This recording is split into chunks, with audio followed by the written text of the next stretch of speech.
and welcome to Battlefield 4 News, episode 71. So today we've got a few discussions that the DICE developers are having on the forums, and we have another couple of patches for CTE. So patch 5 was immediately followed by patch 6. So we'll catch up on those. Those patches had quite a few rush changes again, but I'm not going to cover those in this news video. What I'll do is some separate videos detailing all the rush changes.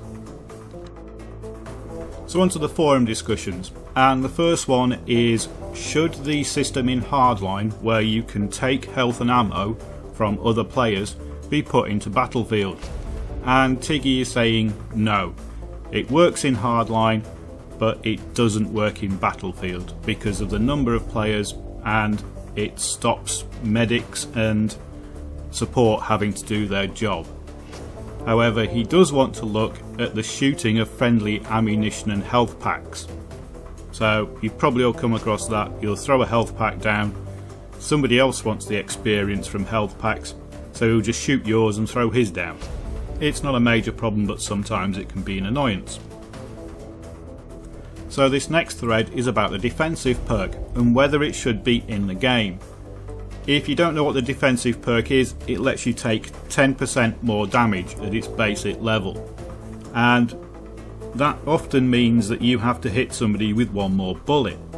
Now, there's no visual representation of a person running the defensive perk, so you have no idea if they're going to take 4 bullets or 5 bullets to kill.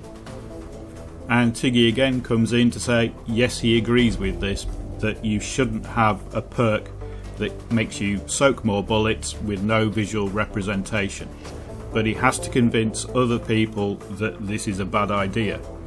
To be honest, I run a defensive perk all the time, because if you're just jumping into games with people you don't know, defensive perk is just on. You get an extra 10% health, you don't need to go up through the perk system, you don't need to work with your squad, you can be in a squad on your own, it's just there. There's been an interesting post by Tompen, and this is about an alternative format for Rush. So he's not talking about replacing regular Rush, just adding a different version of it. And this is remarkably like the suggestions that I had when I was talking about the Rush game mode in a video. So, the attackers would start the game with fewer tickets, so maybe you'd start with 50 tickets. If you blow up an MCOM, you get an extra 25 tickets. Now that was kind of the idea I had, and it's not an original idea, it's been floating around for quite a while. He's added the bit where for each sector advancement, the attacker's tickets are reset based on how well they did on the previous one. Now, I don't like this idea because it means that when you advance, you don't know how many tickets you have. Unless the tickets are displayed boldly on the screen, you're going to have no idea how many tickets you've just started this bunch of MCOMs with. But I do like this idea. At the moment, when you're low on tickets, you've got to get both MCOMs to get any tickets back. And a lot of people just go, we're never going to get both. With this system, when you get one MCOM, it will hopefully give you enough tickets to roll on to the next one. And that's the idea, you've got to keep rolling forward to get your tickets. So I'd run with the first 2 parts of this, but not the third one. That just seems overcomplicated, and you're never really going to be sure how many tickets you've got. So now we can see the big bonus of the CTE system. Even the DICE employees can throw ideas around, see what people think, implement them, play around with them. If they don't work, fine. If they do work, then they can add them to the game at a later date. And I think this is the system that EA are going to be using from now on, because they've come out this week and said that they're fundamentally changing the way they develop games.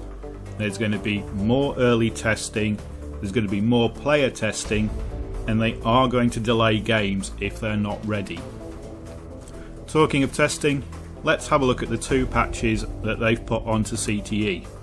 So first of all, we have patch 5.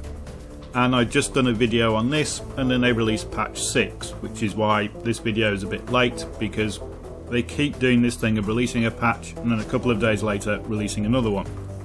First up, we have jet tweaks. All third-person jet chase cameras have been retuned, so they've changed the position, they've changed how far it's behind it, they've changed the FOV, they've changed everything with these. They've added a reticle to the third-person jet view. So if you moved into third person, you were flying around, you had no idea where your gun was pointing. And what they say here is a lot of people were marking their monitors with Sharpie so they could get an advantage. You've got a wilder field of view when you're in third person view. The disadvantage was you were shooting by eye. Now they've put this reticle in because people were marking their monitors with Sharpie. Don't use a Sharpie, use a little piece of sticker, works better. They've added jet roll camera options, so if you're in third person view you can now choose whether the camera rolls with the jet or stays fixed level to the ground. And they've added an experimental drop shadow to the crosshairs, so that's so you can see them no matter what the background is. So even though they're still white, there's a little black shadow on those crosshairs. They've reduced head flinching. So when you're shooting at somebody, whether you're just missing or whether you're hitting them, their head isn't going to duck anymore. Well, it will move, but it won't duck down under cover like it was before. And they've done some fixes to obliteration. They've made the obliteration bomb HUD icon, which shows on the person who's carrying the bomb, appear for 10 seconds, then disappear for 5 seconds. This still doesn't work. It still shows the guy off far too much. What would be a better idea is if every 10 seconds it just blipped, so you could see where they were every 10 seconds. That would be a much better idea. The game timer will now pause when a bomb is planted in obliteration, so the round time can't run out while that bomb is planted. They've added a bomb carrier driver alert so that if the bomb carrier gets into your vehicle, it will now tell you that there is a bomb carrier in your vehicle. They've increased the gunship cooldown for the commander to 60 seconds. Okay, it's an improvement, but generally the commander and the gunship are a bad idea. I just want them to go away. And there's a bug fix for the commander that even though I've read 5 or 6 times, I still don't understand. General fixes. They've made the 40mm and the M18 smoke grenades smoke much more. So what happens is when you fire the grenade off, it now instantly bursts into a plume of thick smoke. It doesn't slowly grow like it did before. And the area that the smoke covers now has a better no spotting bubble. It is much harder to spot through smoke now. On Lansang Dam, they've got rid of the annoying alarm and the Chinese lady saying her warning messages. They now happen at the start of the round and stop. And they've added Caspian border to the rotation on the CTE map pool. And patch 5 was where we got the UI triage system for the revive. So you've probably seen the video that I did on that. That explains it much better than I can just by talking about it. Now we're on to patch 6, and we got a few general fixes. Field upgrade issues fixed. So the perk system now rolls over rounds properly. So if you've got an upgrade at the end of one round, it will persist until the beginning of the next round. Smoke grenades, they made the smoke thicker and larger so that it covered a bigger area. They've added the China Rising maps, so we've now got all of those in the CTE. They turned down the visual effects of firing the guns on your jets, and for the ballistic shield they fixed the spelling of ballistic shield, and when you zoom to look through the little window, then that's a lot smoother than it was before. They've started to fix the problems that the visual recoil fix brought in. So a lot of the sight's reticles don't look quite right, some of the gun animations and scaling is a bit off. It's not dramatically off, but it's enough to be noticeable. So they've fixed it so that it now works regardless of what resolution you're running. Some of it is still going to look a bit odd, but it now scales properly, and they fixed all of the red dot sights on 3 of the weapons, so the Ace-23, the Scar-H and the AK-12. They're having to go through every gun and every scope and remodel them or adjust the models so they work right.